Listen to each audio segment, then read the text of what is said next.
জুলাই ঘোষণাপত্র অনুষ্ঠানে যোগ না দেওয়ার ঘোষণা দিয়েছেন এনসিপির কেন্দ্রীয় সমন্বয়ক আব্দুল হান্নান মাসুদ।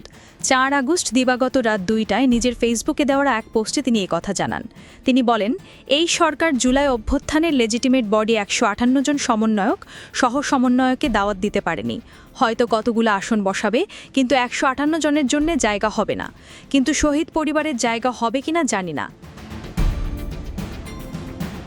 তিনি আরও লেখেন, আমার সহযোদ্ধারা যারা মৃত্যুকে পরোয়া না করে হাসিনার পতনের আন্দোলনে নেতৃত্ব দিয়েছে, তারা এবং সকল শহীদ পরিবার তাদের প্রাপ্য সম্মান না পেলে আমি আব্দুল হান্নান মাসুদ ব্যক্তিগতভাবে আগামীকালের জুলাই ঘোষণাপত্রের প্রোগ্রাম বর্জন করার ঘোষণা দিচ্ছি। পোস্টের শেষে তিনি লেখেন, লাউড অ্যান্ড ক্লিয়ার।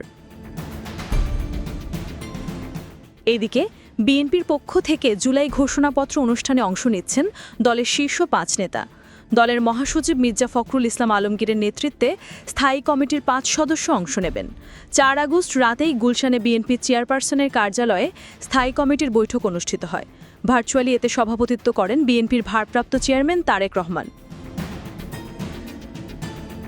এর আগে বিকেলে একটি অনুষ্ঠানে ভার্চুয়ালি বক্তব্যে তারেক রহমান বলেন, উন্নয়নের রাজনীতি, কর্মসংস্থান সৃষ্টি এবং নিরাপদ কর্মপরিবেশ নিশ্চিত করাই হবে আমাদের মূল লক্ষ্য।